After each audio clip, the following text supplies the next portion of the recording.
Hi everybody, so today we're going to be looking at simplifying things, and this is something that comes very naturally to me and my work, but I know a lot of people struggle with this and it's been a really requested topic. So I'm really looking forward to diving into this and sharing some of my top tips for simplifying things in your work.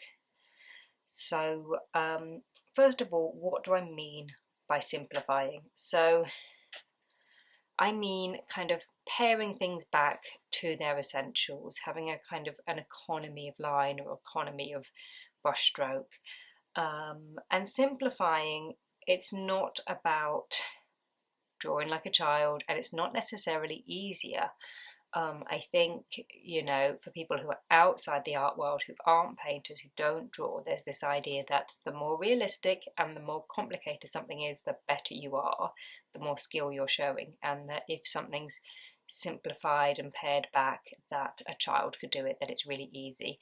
And that's not the case at all, because there's so many fantastic painters in this group that really struggle with simplifying. So it can be a real challenge. It can be it can be tricky knowing what to include, what not to include, how to edit things down. And to me, bringing simplicity to your work, it's like writing a haiku instead of lengthy prose.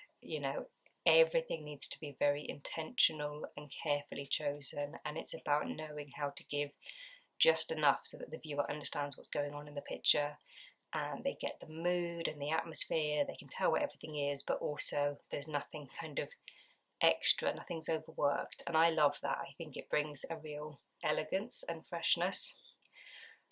So aesthetically, I like that approach.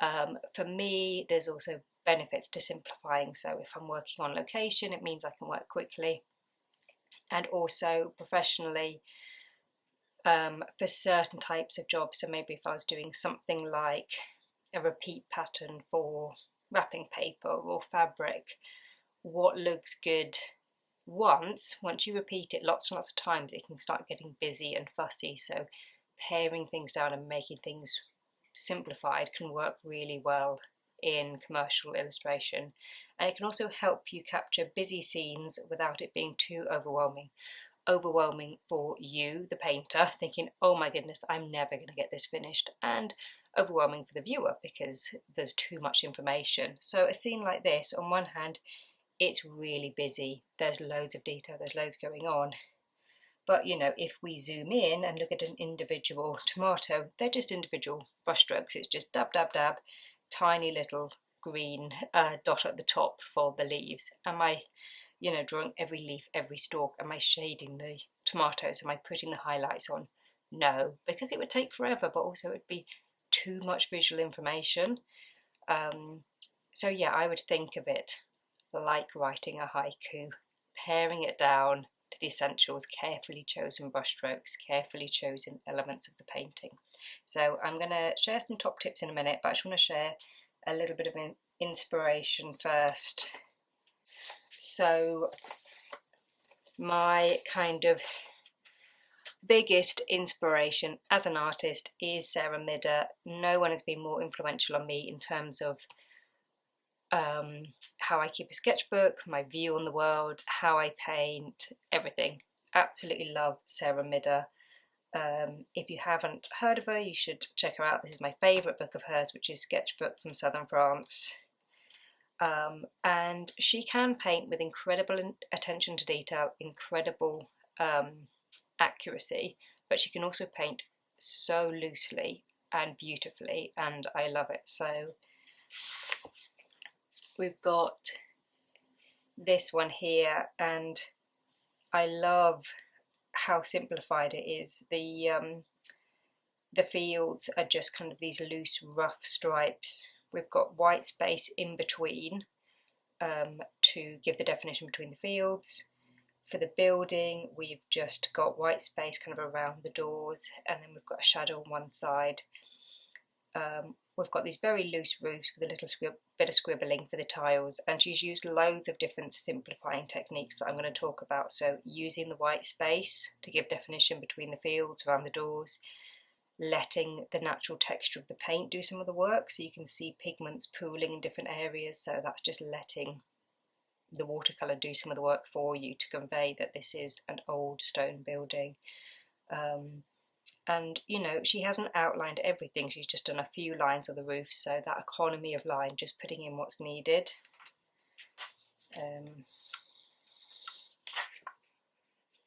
Yeah, everything she does is so lovely. So we've got this kind of just simple rectangle there for the box, but we've got all the different colours pooling, and we just get a sense of it being this old rustic box full of fresh herbs. These little studies are gorgeous, really using that white space in between. So we've got a simplified colour palette, we're using the white space and these quite simplified shapes with the houses.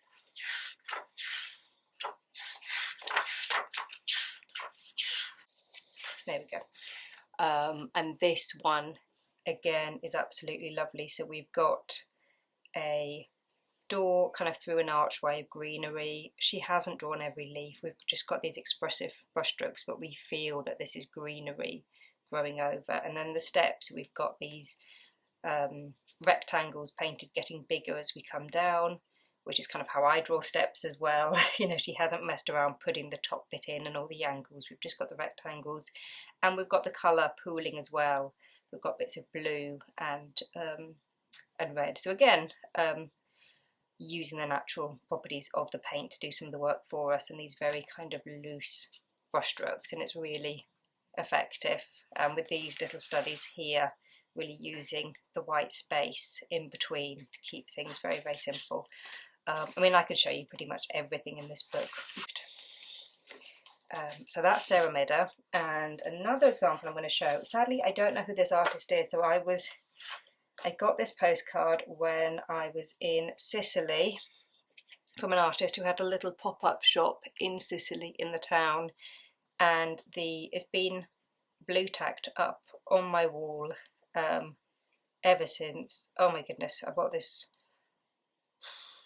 5-6 years ago, but it doesn't have a name on the back. It's a postcard, but it doesn't have the artist's name, so I cannot tell you who did this painting, unfortunately. But I absolutely love it. So it's a Sicilian market viewed from above, and so yeah, I don't know this for sure, but I feel like this person's probably quite influenced by Sarah Midder, just in the techniques that she's using. So I love the colour palette. I love that we see the same colours kind of dotted throughout, which brings a kind of calmness and simplicity and moves your eye around. I love the simplified perspective, something I'm going to talk about. So we're looking from above, but we haven't got a weird angle. This kind of forms a perfect rectangle. I love that a lot of the produce are just single brush strokes, a technique that I use. So we've got, maybe these are tomatoes or olives, and they're just, everyone is just like a little individual brush stroke. And really using the natural properties of the watercolour with that single brush stroke, letting it flow from item to item, letting it pool in certain areas to do that work for you. So rather than sketching in the shadow yourself, letting the watercolours pool and give you that definition. And the same with these signs, again, letting the watercolour pool in different areas, keeping them really simple. And the scales, again, really simplified, but so beautiful. And if they'd tried to draw this piece, but they'd worked from a photo and they got the angle of everything right, and you know, they put on lots of detail on all the fruit and veg, lots of shading and highlights, it would just be a completely different piece. And this piece combines both busyness, there's so much for sale here at the market, so much going on, but also simplicity. It's a busy scene approached with simplicity. And I just find it really lovely to look at, really joyful to look at. So I love this piece, and I have it above my desk, so I look at it daily. But yeah, just showing what can be done with this kind of simplistic approach. So top tip number one for forcing yourself to simplify. And I do think if you don't find it easy to simplify, if you find it difficult to switch off that voice that says it must be realistic, it must be complicated, you must include everything you can see in the photo, then you do need to kind of force yourself a little bit until you build up that kind of confidence and muscle memory. First one is working really tiny, and if you have my most recent book you would have seen this exercise. So I've got some teeny tiny paintings here that I did for that exercise, and you know, if I've got my nail for scale, they are really absolutely tiny. So yeah, tiny, tiny, tiny. And I often like working at a smaller scale because it forces you to think about every brushstroke very carefully and really use the natural qualities of the paint and be very deliberate, and you can get a kind of purity that I wouldn't get personally working larger. So teeny tiny fruit and veg is a great way to practice something like this, and by teeny tiny I'm talking like the size of your nail, and it'll get you to really sort of think about your brushstrokes very deliberately.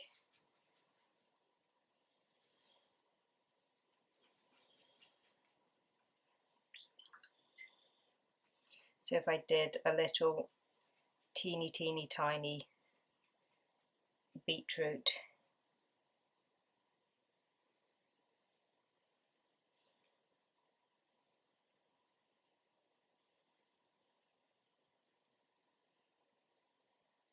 really think about how I could use the paint to kind of pool and add shadow and definition.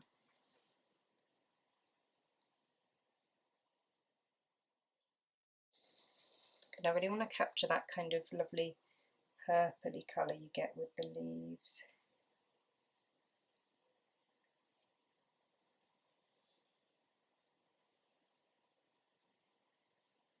So using a single brushstroke and then thinking about definition and contrast. So I want to have a bit of contrast with this leaf behind, so I've added more water to the mix to make it lighter,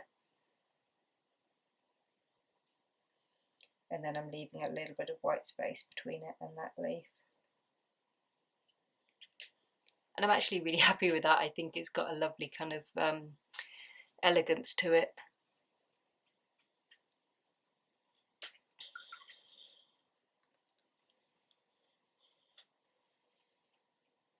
And just thinking, what else could we do?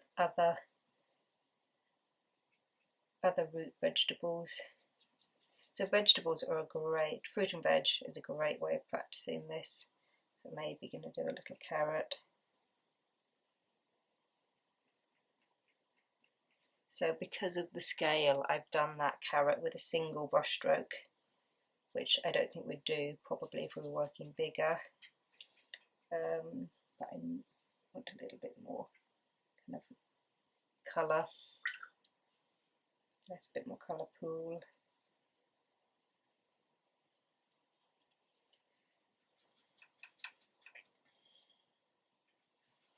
And then thinking about those kind of feathery leaves that you get. So I'm using the size 4 Pro Art brush, which is the Emma Block gouache brush.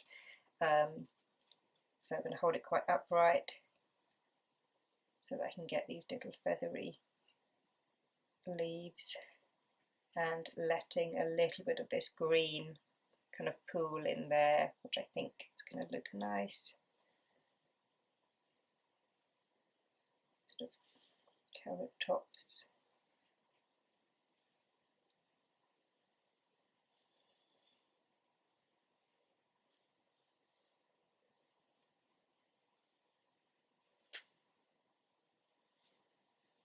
And we've got natural kind of variety of colour there just through using the natural materials that as we're kind of running out, we're getting slightly lighter.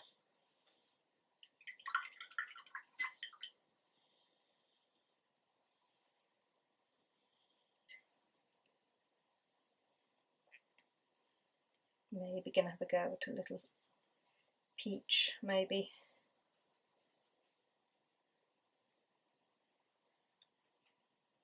So again, really thinking about each brush stroke.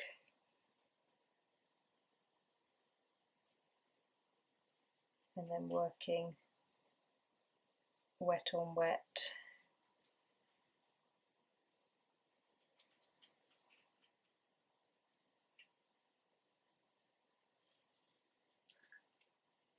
And then the leaves.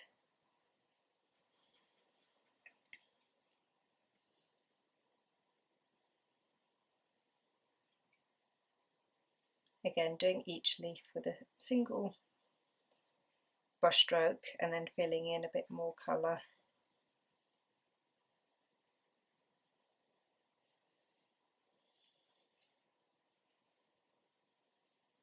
And then thinking about definition and contrast, so then bringing same colour mix but a bit more water, so that we've got that kind of little bit of contrast there. And I feel like this needs a bit more colour here. It's still wet, so we can kind of keep working with it. Go. That looks nice. So yeah, I'm really happy with those. I feel like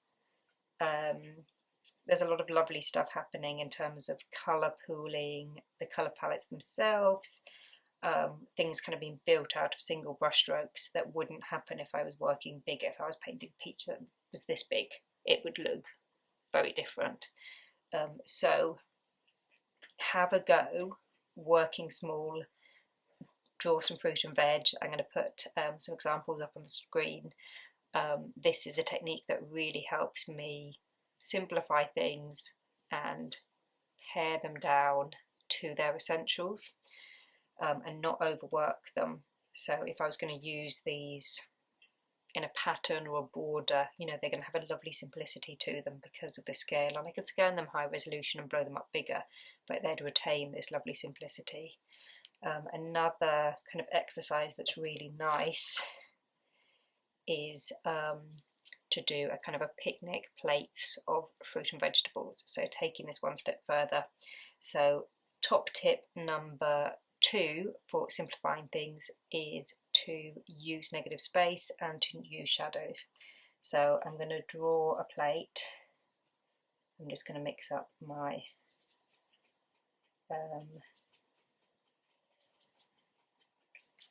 chromatic grey mix. Looking at those Sarah Midder paintings, I feel sure that she probably uses quite a similar chromatic grey mix to me. I did not learn that technique from her, but looking at it in the way that she's got bits of blue and bits of red pooling, I bet she's using quite a similar technique, which I love. So painting a plate on a picnic table, we could outline the whole plate, or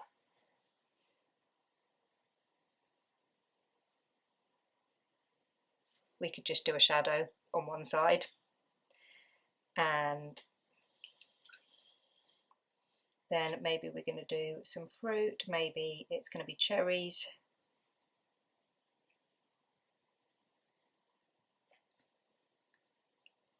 So thinking about kind of keeping it really simple and thinking about varieties. We've got some that are darker. I'm going to add some more water, so using the same colour, I'm going to do some that are lighter. So bringing in that contrast.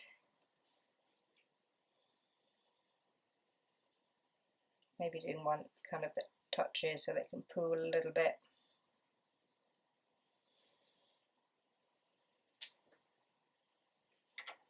And then I'm going to go in with a smaller brush now.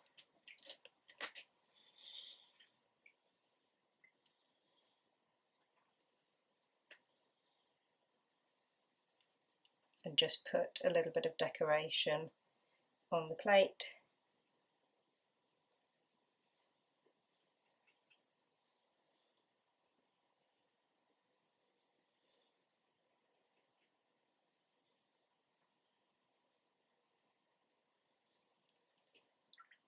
And a little bit of shadow.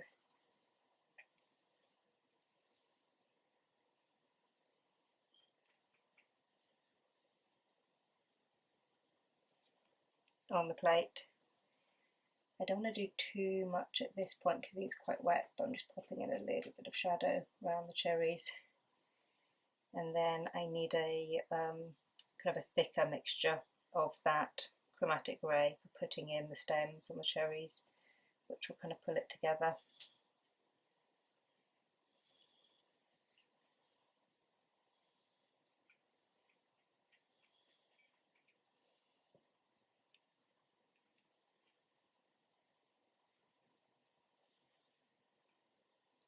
And then using my little size 2 brush, just putting in the stems, joining some up.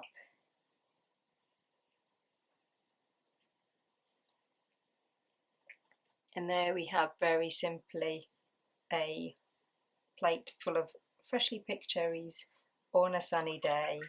And when this shadow's dry, I could put in a tablecloth background as well, which would help give a sense of the plate. But I haven't actually really drawn the plate. I've done a shadow around it, and then we kind of get a sense that there is a plate, but also we kind of get a sense that it's a sunny day as well, which is quite nice.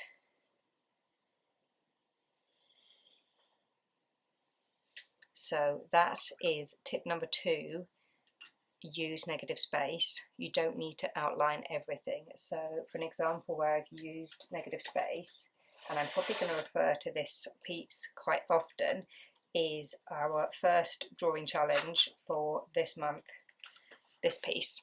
So I've used lots of different simplifying techniques in this piece, and one technique I've used is to use negative space for her shoes. I haven't really drawn her shoes. I've drawn the pavement around them, I've drawn her legs, and I've put shadow under them, but I haven't drawn the shoes themselves.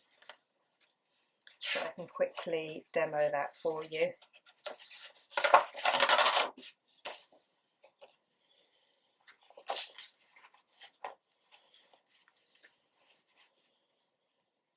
So I had a sketch to start off with, and the feet themselves I've simplified. So the ankles, they're quite simplified, just coming in quite straight.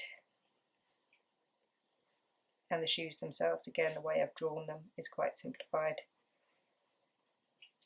So I've got a very, very light sketch, which you probably can't even see, but don't worry about that. So first thing, I'm going to paint her legs, and I'm going to use quite a sort of a flat, opaque gouache for that, because I want them to be just quite flat and graphic and simplified.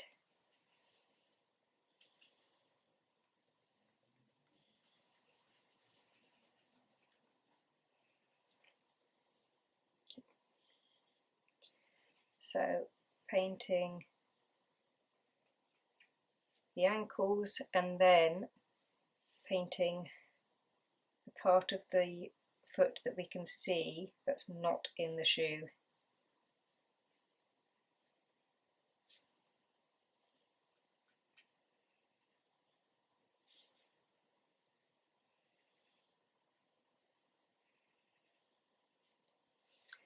And then I've got my chromatic grey mix, and I'm painting around the shoe, and you can see how it helps further simplify the shoe by painting the space around it, and kind of just like that the shoes start to appear, leaving a tiny smidge of white space around the legs because they're still wet and I don't want it to bleed. I think it came up to about here, the pavement.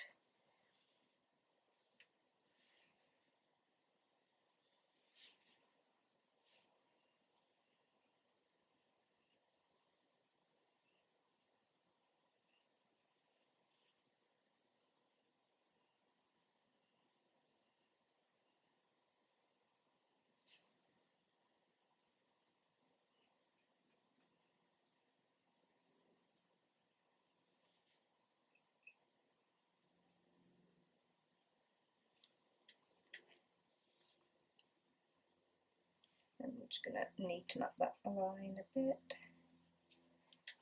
So there we go, I've painted a lady in pointy white shoes using negative space, and then on the drawing I added a little bit of definition kind of just to the feet, so just with a brown pencil, a little bit of kind of shadow where the foot meets the shoe, and then we could put a little bit of shadow under the shoe. This is all still a bit wet. I'm working quite quickly because obviously I don't want you guys to be literally watching wet paint dry. Pencil.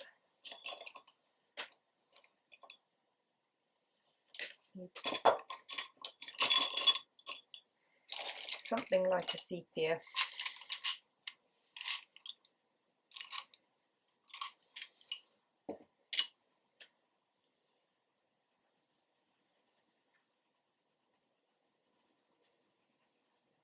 But yeah, we could put a bit indigo, a bit more shadow underneath the shoes if we wanted to, and there were some lines on the pavement. But that's how I painted those shoes, and by using negative space it's really helped me simplify them.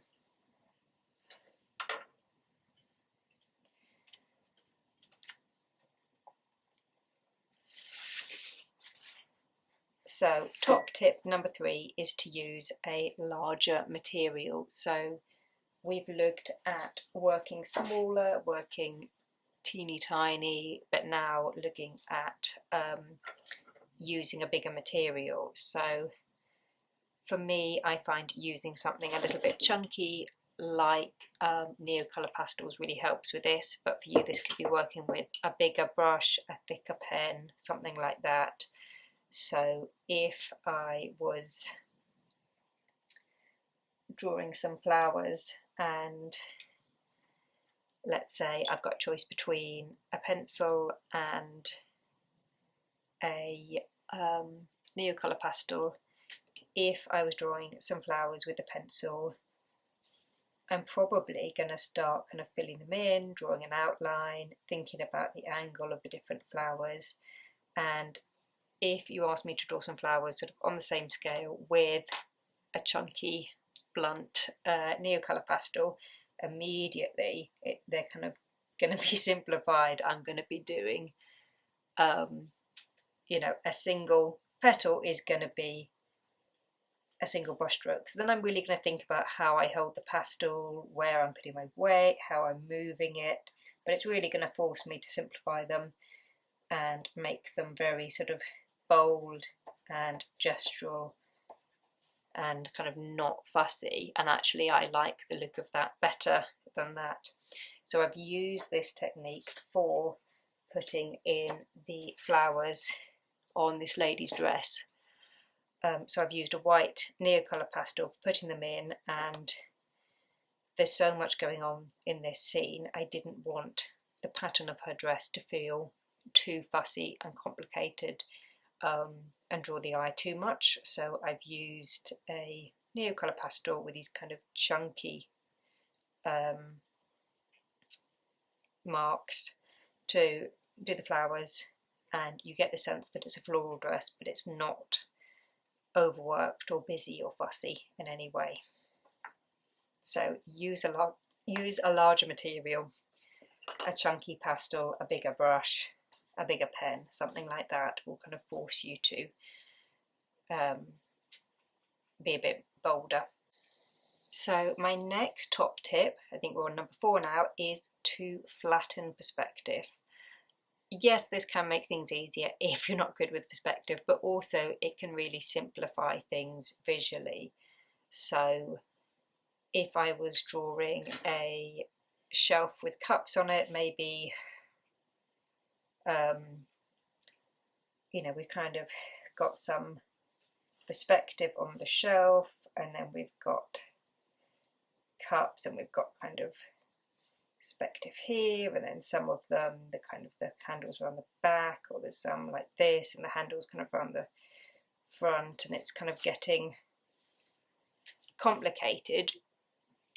just going to go over that so you can actually see it.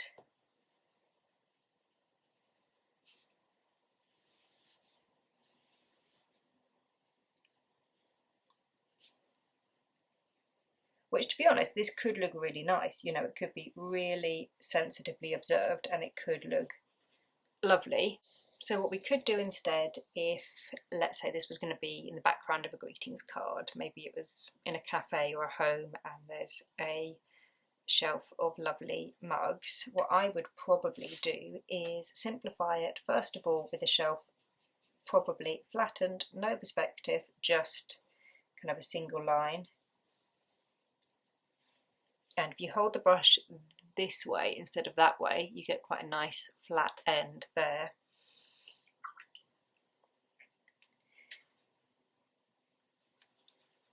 And then working on this small scale,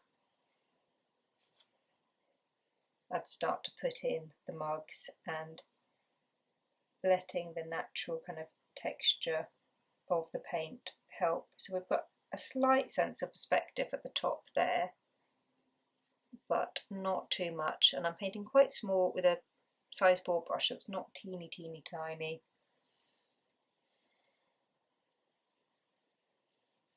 So handle in a single brush stroke, and then using negative space. So we've got like a little stripy Cornish ware mug there, and then maybe an espresso cup. So for that plate, single brush stroke, and then putting the little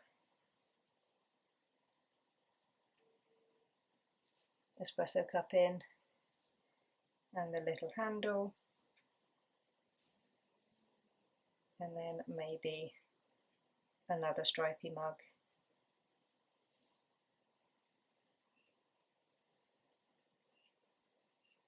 So things done with single brush strokes, and things like letting the colour pool on one side gives a sense of the shadow and it being a little bit 3D.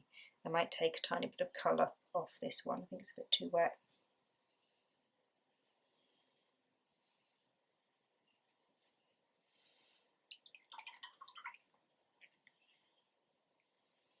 And then I could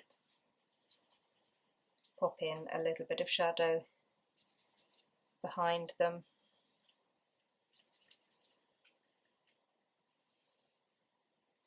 So a little bit of shadow kind of on the inside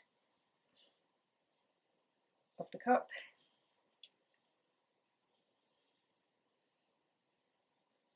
And then that sort of shadow against the wall.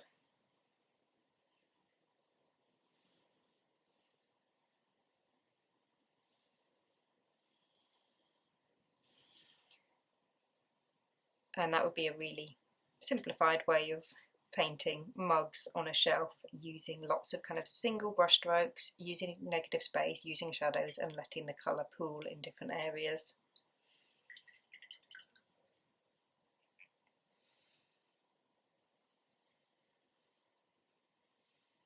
And with something like this, again, it's just simplifying that perspective, flattening it slightly so that it's just visually simpler. So my next top tip, I think we're on number 5 or 6 maybe, is using loose gestural brush marks.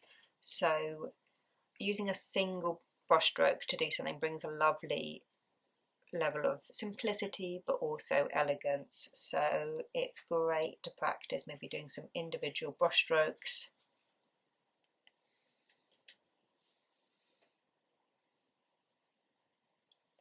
You know, practice doing some pointed brush strokes. So that is light pressure, heavy pressure, light pressure. Practice doing some more rounded brush strokes. So that's going straight in with the heavy pressure and then lifting off. And this is all a size 4 Pro Arte and a block brush I'm using. Practice doing some little brush strokes, so kind of loose gestural brush strokes, or things like flowers.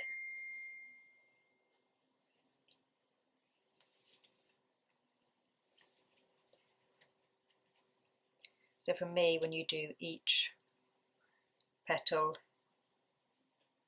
as a single brush stroke, it just brings a looseness and a kind of,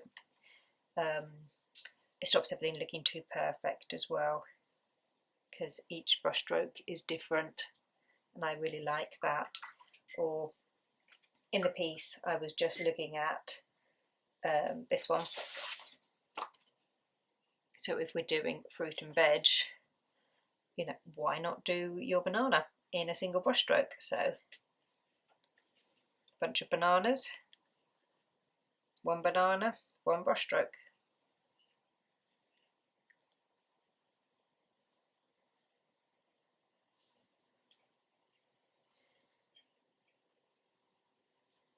And then maybe if I'm going to do some more bananas behind, we'd think about contrast, so maybe we're going to make them a bit lighter.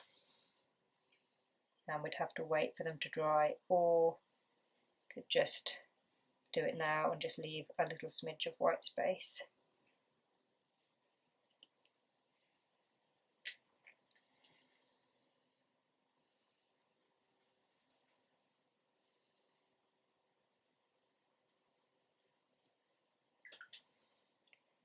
Like these ones shouldn't have joined up so much, but I can add a little bit of shadow to add some definition when that's dry.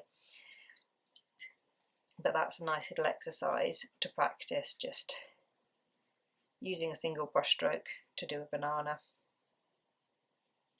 like that. I think these would be better if I don't touch them actually.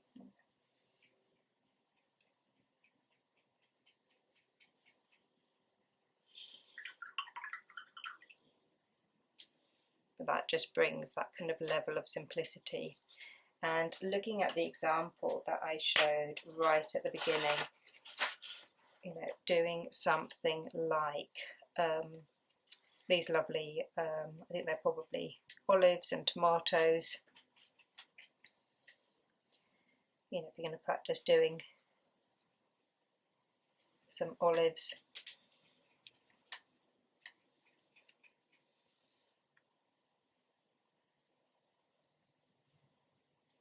you could just do some little individual brush strokes and just think about varying the colour, the size, the pressure, and adding more water.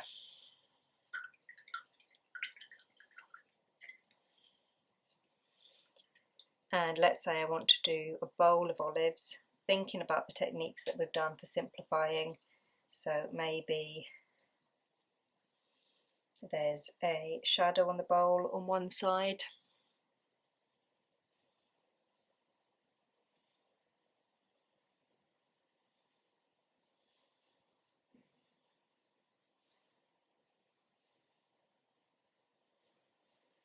and then we've got kind of a round shadow from the bowl there. So the edge is kind of here, and then maybe I'm going to put my olives in.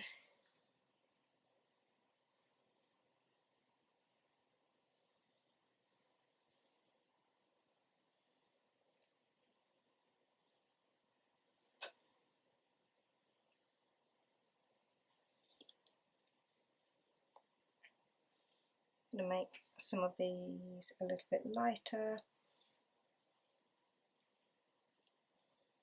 And we've got some white space, but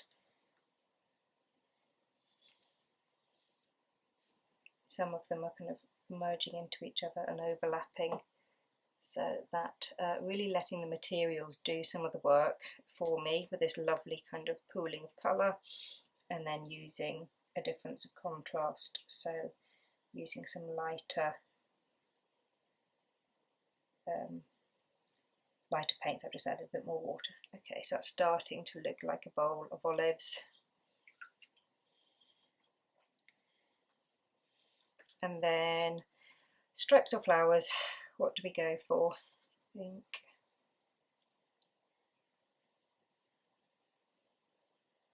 I feel like this needs to be some kind of lovely Sicilian pattern. I hope this isn't too wet.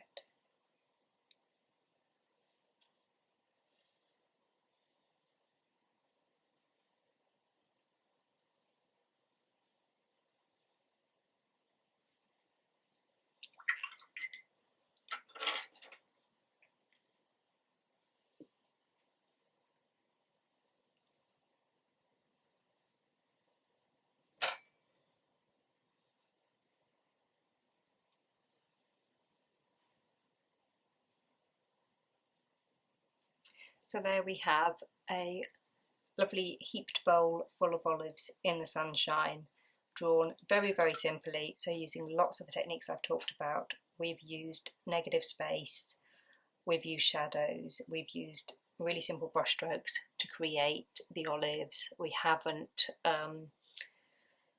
fussed around with outlining them and filling them in. We've just let the paint do a lot of work for us. I haven't actually really drawn the bowl, I've just drawn the shadows and the decoration on the bowl. And yet we feel like, hopefully, this is a bowl of olives in the sunshine. And coming back to this one that I drew earlier, so if I wanted to at this point, I could put in some background. So I'm just choosing what colour. Green stripes or yellow stripes? Let's go green stripes. I'm just going to turn this round so I don't put my hand in that wet paint.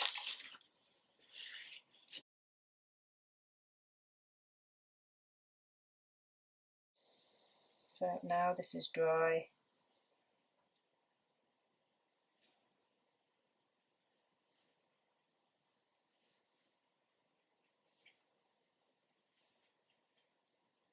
We'll put these stripes in, and again, these are really going to help with us being able to tell where the plate is, but again, they're also really going to help with the mood as well.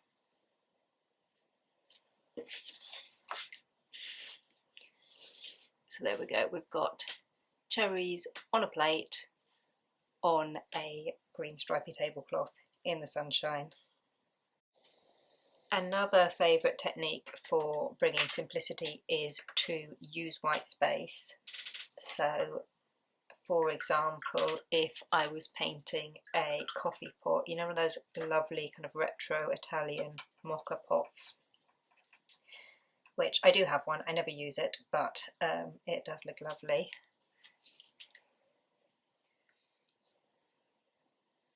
I'm going to simplify it by painting the little individual panels.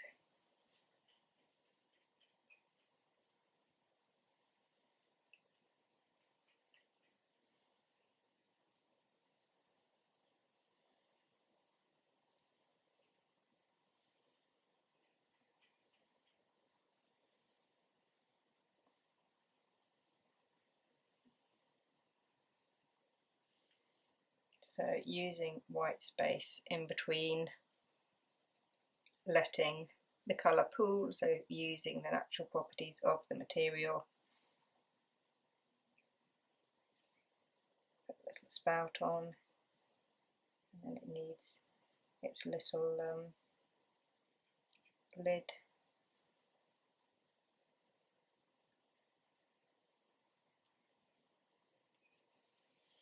Probably made that too wide, but I'm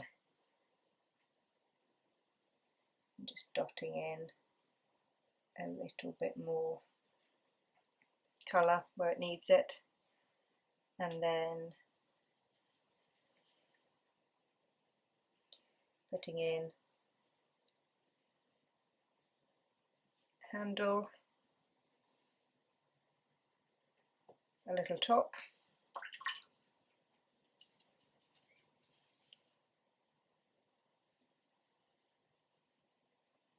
shadow. I haven't done that panel too wide, I was getting carried away, but hopefully you get the gist of what I was trying to do. So leaving this white space in between, letting the colour pool, just keeping it really simple.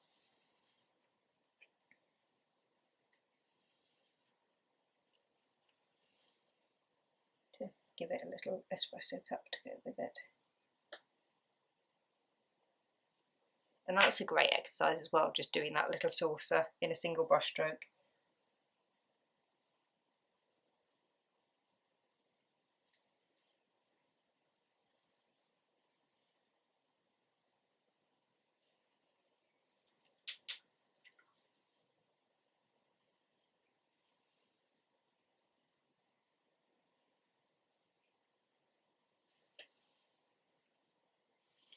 So yeah, using white space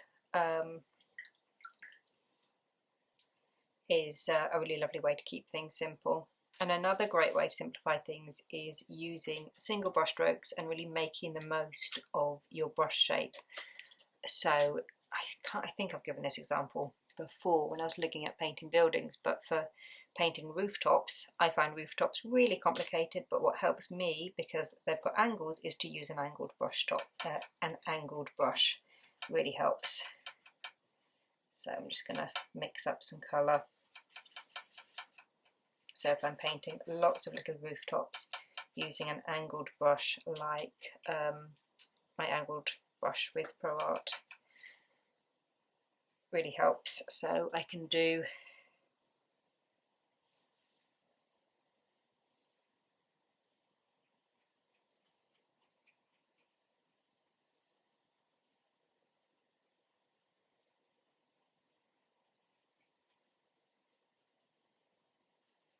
so just like that, very, very simply, doing a little rooftop using the angled brush, and then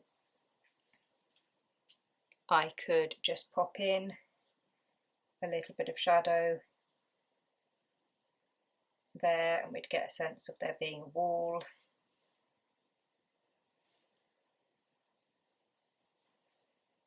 And popping in some more shadow there, and then maybe putting in a little door.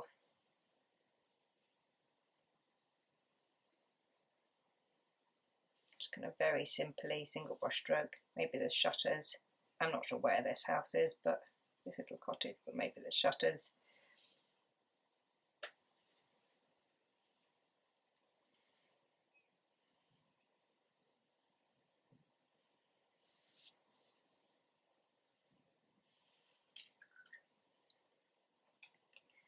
And I'll have to wait for that to dry before I can do anything else, but using an angled brush,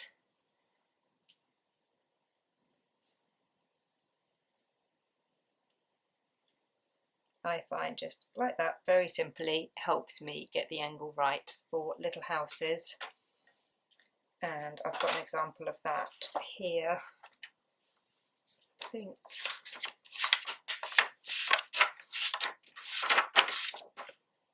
yeah, there we go.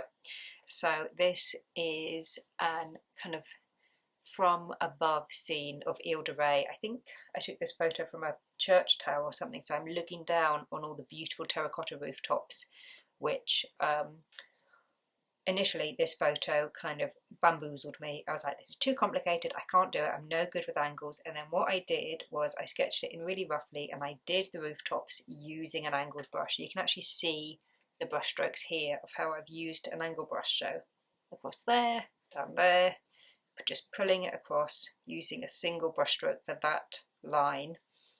So I did all of this with an angled brush for the brush strokes, and I've actually used a lot of the simplifying techniques that I've talked about to help me manage this complicated scene. So the shutters are single brush strokes. I've just done brush stroke for the shutter, brush stroke for the dark interior, another brush stroke for the shutter, and then one at the top for the lintel. I've used white space, so there's white space in between the roofs, in between the roof and the trees, in between the buildings. I've used negative space, so I've used the shadows to show where the buildings are. I haven't outlined the building themselves, I've just put shadows in on one side. So yeah, I've taken this quite overwhelming, complicated photo and used the angled brush, use single brush strokes, use shadows, use negative space, use white space, and through all these simplifying techniques I've managed to capture a complicated photo in a simplified way. So hopefully that helps kind of see how I put all of these little techniques into practice. I mean, things like if I was painting lots of flower pots, for example, I could simplify them and do the top with a single brush stroke. And again, if you hold it like this, you can get that nice flat edge there, and maybe leave, I could go straight down or could leave a smidge of white space. I think I'll go straight down.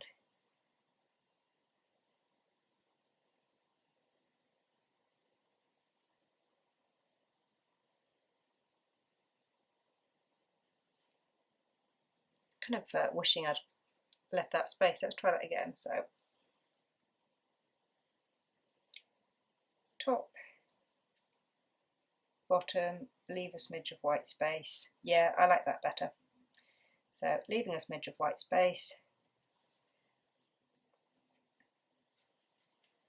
Maybe dropping in a bit more colour to make this flower pot feel kind of old and rustic and help give a bit more definition. And then putting in a plant.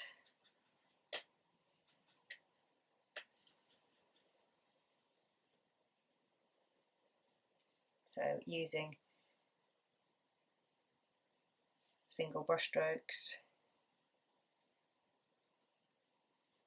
thinking about how I can create contrast and definition, so maybe putting in some darker leaves behind and using that white space in between, but also letting them touch sometimes, which is quite nice.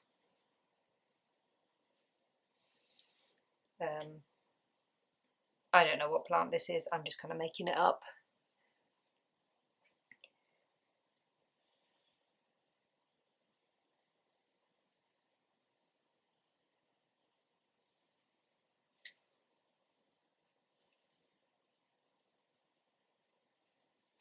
But there we go. So yeah, using that white space, and you can see the difference actually. I love the look of that little slither of white space in between, and the pooling of colour, which just gives you the sense of it being an old pot, and then using these different colours, having some white space but also letting the paint pool together in certain areas.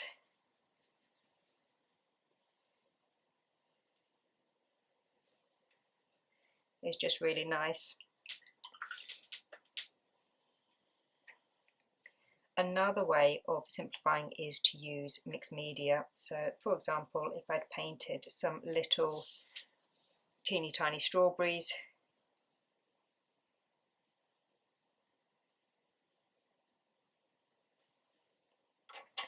what I could do is just use a pencil to put in the tops rather than I could use a tiny brush, but for me, using a pencil could help keep things kind of loose and fresh and stop me kind of fiddling around too much. So I think that looks quite nice. And in this piece, you can see I've done that quite a lot just to intentionally keep things loose and fresh. So on these tomatoes here, I haven't used paint to put in the shadows. I've just put lines in very simply with pencil. Tops of the tomatoes, it's just a little wiggle of the pencil. Same with these tomatoes, it's just a pencil line. And with these lemons here, it's just pencil, and it stops me fussing and fiddling and making things too perfect. It keeps it really loose and fresh. Like with these ones here, very, very loose, very fresh, and it also speeds things up as well. Just going over with a pencil to pop in a little bit of shadow, a little bit of green on top, and we understand what it is. We understand these are tomatoes and that's the stalk, even though it's very, very loose. And I find by really simplifying, when you zoom in, they're so simplified, but if we zoom out and look at the whole piece, it all makes sense. Like this is another piece that's very busy. There's lots going on, lots of flowers. But if we look at the individual things, it's very simplified. The way I've done those buckets is very, very simplified. It's just a very simple bucket shape with a couple of lines over the top in mixed media once it's dry. If we look all together, it looks busy and complicated, but if we zoom right into areas and look at how the flowers are drawn, they're really simplified. They're kind of blobs with squiggles on top. But when we zoom out and look at the whole piece, it works. And if I'd drawn these peonies trying to get every petal right, every leaf right, for me the whole piece would have been overwhelming. So it all kind of works together when you zoom out. And the other thing I would say with any piece like this is people say they struggle with knowing when to stop. I would say before you finish it, take a step back and look at it and think, does it need more? Now, quite often the answer for me is yes. I often stop too early. So for me personally, it often is good for me to go, yes, it does need a little bit more. So with this one initially, I had it just painted. I wasn't going to put any pencil on. And then I did put pencil on and I was really happy with it. But if you find you tend to overwork things, take a step back when it's nearly finished, leave it, come back to it and have a look and say, does it actually need more, or is there enough already there? You know, and this one I could have gone in with mixed media. I could do lines on here, I could put the tiles in, I could put more detail here, I could put sky, I could put clouds, but I like the simplicity how it is. I think what I've put down there is enough to capture the feel and what I wanted to convey. So it's quite nice just to stop and go, actually, I think that is enough. I think there's enough. I don't need to overwork it. I don't need to do any more. Just to have a pause and think, does it need that pencil outline? Does it need that extra shadow and shading? Or is there enough already there for people to understand what's going on? So yeah, just have a pause before you put those finishing touches on to think if it really needs it or not. I'm not saying don't put finishing touches on. My work quite often needs those finishing touches, but just have a pause before you put them on and just take a step back and think, is it finished? Does it need that final step? So yeah, those are all my top tips for simplifying your work. So I hope those were useful. Please do have a go and paint along. Do some teeny tiny fruit and veg.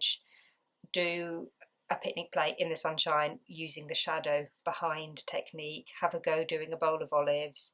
Have a go doing a little tiny stripy mug. Have a go practicing these techniques.